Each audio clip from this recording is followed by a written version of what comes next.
నేను మళ్ళీ call back చేస్తానండి. ఒక 2-3 డేస్లో అప్డేట్ చేస్తాను. ఓకేనండి.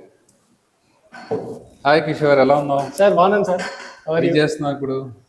జాబ్ వచ్చింది సార్. చాలా రోజులైంది కలిసి. ఊరికి ఇట్లా వెళ్తుంటే చూసిపోదాం. సో ఎక్కడ వర్క్ చేస్తున్నావు ఇప్పుడు? ఒక ప్రైవేట్ కంపెనీలో పనిచేస్తున్నా, సాఫ్ట్వేర్. అవునా?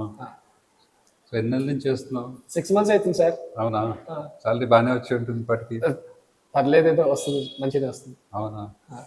జనరల్గా మీ ఏజ్ గ్రూప్ వాళ్ళు ఏం చేస్తుంటారో మాకు తెలిసి అప్డేట్ అవుతూనే ఉంటుంది. అట్లా ఏం చేయట్లేదు సార్. కొంతమంది ఉంటారు, వచ్చిన శాలరీ కాకుండా ఇంకా అప్పులు చేసి ఖర్చు పెట్టి, క్రెడిట్ కార్డ్ మీద మళ్ళీ అప్పులు చేసి, ఆ క్రెడిట్ కార్డ్ తెచ్చడానికి మళ్ళీ అప్పులు చేసి అలా వెళ్తుంటారు. కొంతమంది ఏమో పూర్తిగా ఇంట్లో ఇచ్చేస్తుంటారు. మీకు తెలిసేదే, మా డాడీ గురించి బాగా సార్. అట్లా సార్. కొంతమంది ఏమో సగం చేతిలో పెట్టుకొని సగం ఇంట్లో ఇచ్చేస్తారు. కొంతమంది ఏమో మొత్తం ఖర్చు పెట్టేస్తారు. అప్పులు ఏం చేయరు కానీ ఉన్నది ఉన్నట్టు ఖర్చు పెట్టేస్తారు. సో నువ్వు ఏ కేటగిరీలో వస్తున్నావు? నేను మొత్తం డబ్బులు నా దగ్గర పెట్టుకుంటాను సార్, ఇంట్లో వేయట్లేదు. కానీ సో కెరీర్ స్టార్ట్ చేసావు కదా, లాంగ్ టర్మ్ ప్లానింగ్ ఏంటి? సార్ ఇప్పుడే కదా సార్ రిజర్వేషన్, లాంగ్ టర్మ్ ఏంటి సార్? ఇంకా టైం ఇంకో 2-3 years. 10-15 నెలల్లో వెల్త్ క్రియేట్ చేయాలంటే సీడ్ ఇప్పుడే నాటాలి. సీడ్ అనుకుంటే చెట్టు అవ్వదు, సీడ్ లాగానే పెరగాలి మన వెల్త్ కూడా. మొన్నటిదాకా కాలేజ్ అంటే కొంచెం ఎంజాయ్ చేయాలి కదా సార్. సో జనరల్గా మీ ఏజ్ గ్రూప్ వాళ్ళకి నేను ఏం సలహా ఇస్తానంటే, ఖర్చు పెట్టుకోవాలి, సేవ్ చేయాలి, ఇల్లు అన్నీ చూసుకొని సేవింగ్స్ కూడా మొదలు పెట్టాలి. ఆ సేవింగ్స్ మీరు కూడా 3 రకాలుగా చేసుకోవాలి. ఒకటి షార్ట్ టర్మ్ సేవింగ్స్, ఒకటి మీడియం టర్మ్, ఒకటి లాంగ్ టర్మ్ సేవింగ్స్ కింద. షార్ట్ టర్మ్ సేవింగ్స్ మన పాకెట్ మనీ లాగా, లేకపోతే ట్రావెలింగ్కి వాటికి యూజ్ అవుతాయి. లాంగ్ టర్మ్ సేవింగ్స్ ఇప్పుడు 35-40 ఏళ్ళు వచ్చేటప్పటికి మనకు ఒక 10 లక్షలు 20 లక్షలు అకౌంట్లో ఉంటే ఆ కాన్ఫిడెన్స్ వేరే ఉంటుంది. ఇప్పటి నుంచి అప్పుడు చూసుకుందాం కదా సార్. ఇప్పటి నుంచి మొదలు పెడితేనే అప్పుడు అవుతుంది. అప్పుడు మొదలు పెడదామంటే ఇప్పుడు 10 రూపాయలు చేసే చోట అక్కడ 10,000 చేయాల్సి వస్తుంది. ఓకే.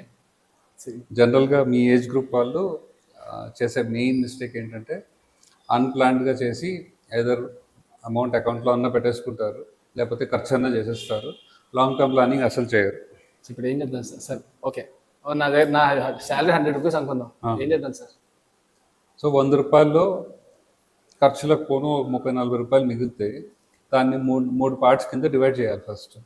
ఆ 3 పార్ట్స్ని ఏం చేయాలంటే 3 రకాల సేవింగ్స్ చేయాలి. ఒక short term savings, medium terms, long term savings.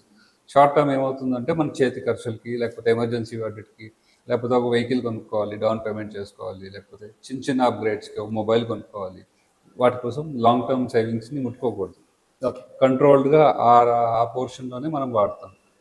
అదే మీడియం టర్మ్ వచ్చేటప్పటికి ఏంటంటే ఒక ఇల్లు కొనుక్కోవాలి, డౌన్ పేమెంట్ చేయాలి, లేకపోతే గోల్డ్ కొనుక్కోవాలి. వీటన్నిటికీ మీడియం టర్మ్ ఒక 3 to 5 years are 3 to 7 years మధ్యలో. డెఫినెట్గా ఇప్పుడు 25 నుంచి మనం 50-55కి వెళ్తాం. ఆ ఏజ్కి రిటైర్ అయిపోతాం. అప్పుడు మనకి ఇన్కమ్ కావాలి, అప్పుడు మనం వర్క్ చేయలేము. అప్పుడు కావాలంటే ఆ ట్రీ ఇప్పటి నుంచి స్టార్ట్ చేస్తే చాలా చిన్న అమౌంట్స్ తోటి మనం చాలా పెద్ద కార్పస్ క్రియేట్ చేయొచ్చు. ఇలా చేస్తే మనం డిసిప్లైన్గా ఒక వెల్త్ క్రియేట్ చేస్తాం. షేర్ మార్కెట్ పెడుతున్నా, మా ఫ్రెండ్స్ కొంతమంది ఉన్నారు కదా, ఇది ట్రేడింగ్ చేస్తాం, డే అవుట్ డే, రోజు అమ్ముడు ఇవన్నీ చేస్తాం డాక్టర్. ఇవన్నీ చేస్తాను సార్. ఎంత గెయిన్ చేస్తున్నారు? కొన్నిసార్లు గట్టిగా వస్తుంది, కొన్నిసార్లు పోతుంది. జస్ట్ లెర్నింగ్ అంటే ఏముంది, అప్పుడప్పుడు పోతే అప్పుడప్పుడు వస్తాయి. ఒకవేళ 5 ఏళ్లలో చేసింది మొత్తం పోతే అప్పుడు సార్ ఇప్పుడు అంటే సార్ మీరు చెప్పండి సార్. ఓకే, ఈరోజు 100 రూపీస్ నా శాలరీ. సో 100 రూపాయలు ఉంటే అలా షేర్ మార్కెట్లో పెట్టాలి, రిస్క్ ఇన్వెస్ట్మెంట్ తీసుకోవాలంటే డిఫైన్ చేసుకోవాలి. 10 రూపాయలు 20 రూపాయలు దాన్ని అక్కడ పెట్టాలి. వస్తే దాని మీద మంచి రిటర్న్స్ వస్తాయి, పోతే కూడా 80 రూపాయలు మనకి సేఫ్గా ఉంటుంది. అలా చేస్తే మనం స్టేబుల్గా ముందుకెళ్తాం. మనం ఎంత రిస్క్ తీసుకుంటున్నామో దానికి క్యాల్కులేటెడ్గా ఉండాలి. వచ్చిన 100 అక్కడ పెట్టేసి పోతే మళ్ళీ 0 అయిపోకూడదు. సో స్ట్రాటజీ అడిగావు కాబట్టి చెప్తున్నాను. ఇప్పుడు 25 ఏజ్లో ఉన్నాము. డెఫినెట్గా you will pass on 25, 35, 45. Age పెరిగే కొద్దీ మనకు అప్గ్రేడ్స్ కూడా వస్తుంటాయి.